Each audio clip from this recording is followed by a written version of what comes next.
So let's start now about brand versus logo. So what's the difference?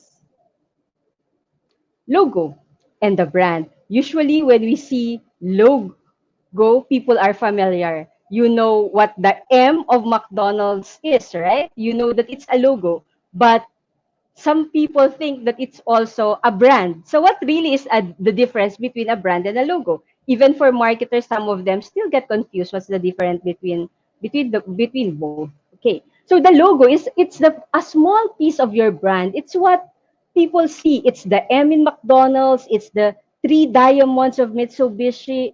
It's the B of Jollibee. It's the Apple of Apple iPad, Apple Watch, all those things. So this is the logo that most of us are familiar with. But what is a brand? So brand is the way a company or individual is perceived by those who experience it. So brand is more of an emotion rather than visual. Logo is the visual thing. It's what we see, but brand is what we feel when we see that logo. So am I making sense? Can you raise your hand if I'm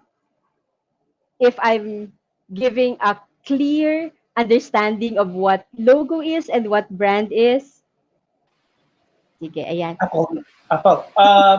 Maybe we could just message them. Sino yung mga nakaintindi na agad? We just type in clear on Ayun. the comment box. Yan. Para makita natin, yun, naiintindihan nila agad. Ayun. And opo, yes. Yan, sabi nila, naiintindihan nila agad. Ayan. So thank you po. So yun, in short, in other words, so logo is what we see and brand is how we feel when we see that logo. So this is the simple explanation. Okay? So when we see the logo of Jollibee and we read Langhap Sarap, what do we feel? What do you feel when you see the Jollibee logo? Do you feel the happiness? Do you remember when you were in school? Do you remember na ito yung kinakain mo when you were in college? Or do you remember playing in the playground of Jollibee? Or do you see in your mind the smell of Chicken Joy? Diba? So what are the emotions that comes to your mind when you see the logo of Jollibee? Do you remember happiness with your family or the camaraderie amongst your barkada or your breakup or this is where you find your crush? So some things like that. So what are the things that remind you of this brand? Okay, another example is the swoosh.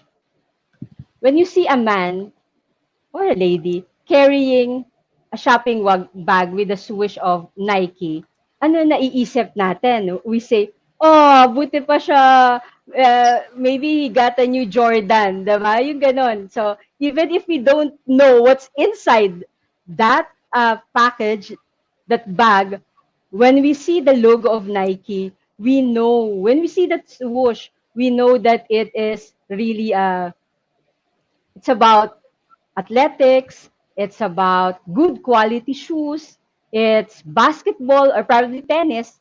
So these are the things that you associate with this logo. So that emotion is your brand. Okay? Another example is this. So do Sabi you nung isa, hear? Yes. Apple, sabi nung sa bagong sweldo daw, ibig sabihin. Yes, bagong sweldo. Pag hindi bagong sweldo, what do you wear ba? Oh, pero Rich yan, kid daw, ibig sabihin, rich kid. rich kid pag Nike. Okay, sige. Yayamanin. Yayamanin. Okay. So here, another visual. So do you hear this visual?